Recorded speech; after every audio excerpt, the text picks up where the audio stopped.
Medina Munawwara की एक सर्द रात, ऐसी सर्द रात थी कि चरिंद परिंद इंसान सारे ही अपने अपने घोंसलों में या घरों में दुबके हुए थे, कोई बाहर नहीं निकलता था। मगर इस सर्द रात में दो शख्स मदीने की गलियों में घूम रहे थे। हुलिये से ऐसा लग रहा था कि एक आका है और दूसरा गुलाम है, और चलने का अंदाज ये बता रहा था कि चहल कदमी नहीं बल्कि किसी खास मकसद के लिए जा रहे हैं। दोनों चलते चलते मदीना मुनव्वरा से बाहर मशरिक में हर्राए वाकिम एक इलाके तक निकल आए। आका ने अपने गुलाम से कहा कि ए असलम, एक झोपड़ी है और उसमें आग जलती हुई नजर आ रही है, इस अंधेरे में कौन है जो यहाँ पर क्या कर रहा है? दोनों उस खेमे के पास पहुँचे तो देखा कि कोई खातून है, अपने नन्हे मुन्ने बच्चों के साथ मुकीम है और चूल्हे पर एक हंडिया चढ़ा रखी है जिसमें वो कुछ पका रही है, और बच्चे उसके साथ मुसलसल बैठे हुए रो रहे हैं, यानी उन्हें बहुत भूख सता रही है। आका ने सलाम किया और ख़ातून ने उसको तवज्जो किए बगैर सलाम का जवाब दिया। आका ने घर में दाखिल होने की इजाज़त तलब की तो ख़ातून ने कहा कि कोई खैर का काम है तो आओ, वरना हमें तुम्हारी कोई ज़रूरत नहीं है। आका देख रहा था कि वो ख़ातून बड़ी बेरुखी से जवाब दे रही हैं, इसका मतलब वो बहुत दुखी हैं। आका ने उससे इस्तफसार किया, सवाल किया कि बीबी तुम कौन हो और ये बच्चे क्यों रो रहे हैं? तो औरत ने कहा कि मैं मदीना मुनव्वरा की रिहायशी हूँ, मेरे बच्चे बहुत भूखे हैं, इस वजह से रो रहे हैं। तो आका ने कहा कि हंडिया में क्या पका रही है? तो कहा हंडिया में कुछ नहीं है, पानी है, मैं बस इसमें चम्मच हिला रही हूँ ताकि बच्चे भूख के मारे जो रो रहे हैं आखिर इंतज़ार में सो जाएं।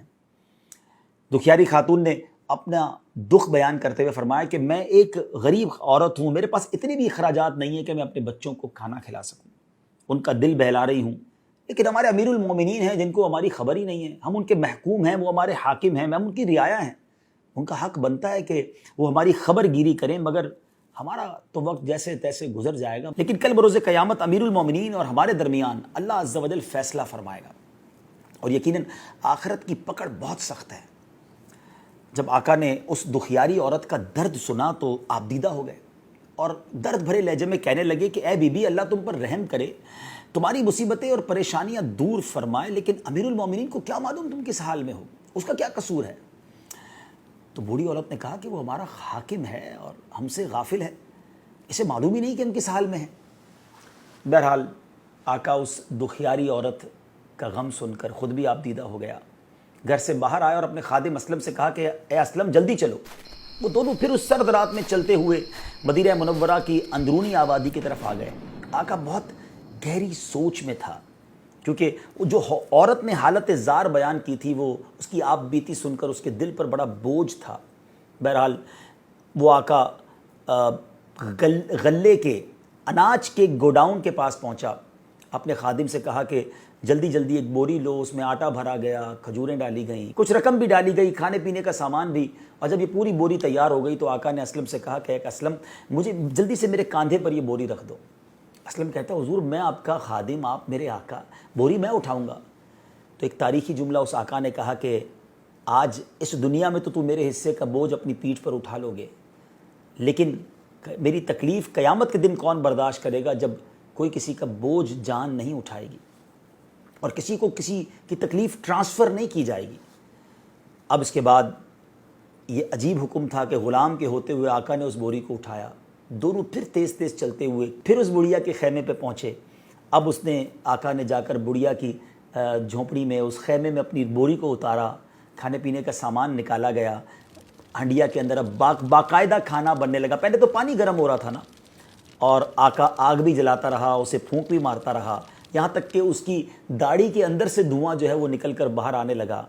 और खाना पकाते पकाते उस आका ने जब खाना तैयार हो गया तो चूल्हे से हंडिया को उतारा और औरत से कहा कि कोई बड़ा बर्तन ले आओ। औरत बर्तन लाई, उसमें खाना डाला गया, अपने हाथों से आका ने उसे ठंडा किया। जब खाना ठंडा हो गया तो बच्चों को करीब बुलाया, अपने हाथों से उन बच्चों को खाना खिलाया। जब बच्चों ने पेट भरकर खाना खा लिया, खुश हो गए, तो अब उसने बच्चों की दिल जोई के लिए उनके साथ खेलना शुरू कर दिया। बच्चे खिलखिलाकर, जो बच्चे थोड़ी देर पहले रो रहे थे नाजरीन, अब वो बच्चे हंसने लगे।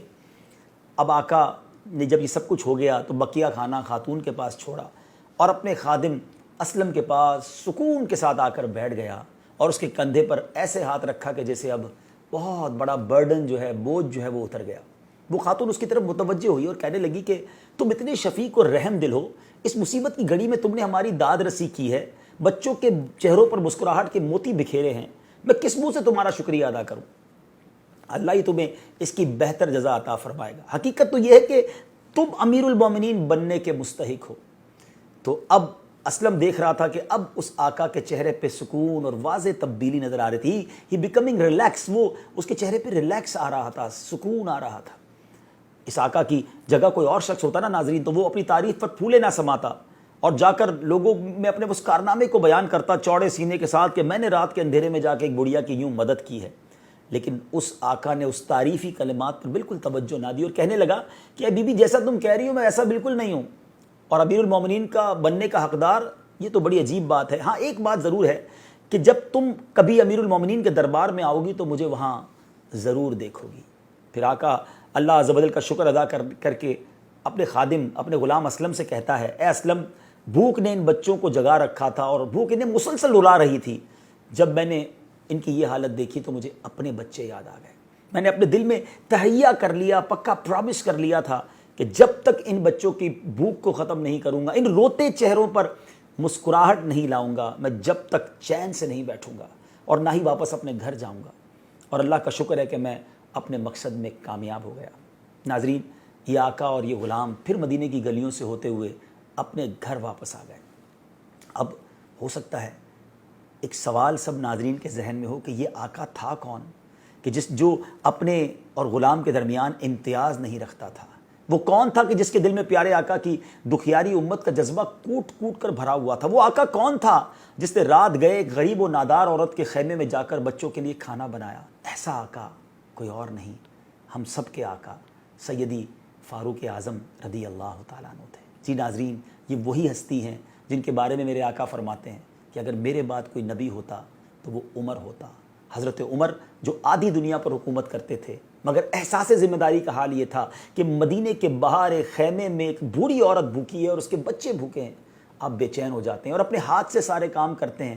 یہ سارے کام کرنے کے بعد بھی اپنا تعارف نہیں کرواتے، احسان نہیں جتاتے۔ اللہ کرے کہ میں اور آپ بھی احساس ذمہ داری اپنانے والے بن جائیں۔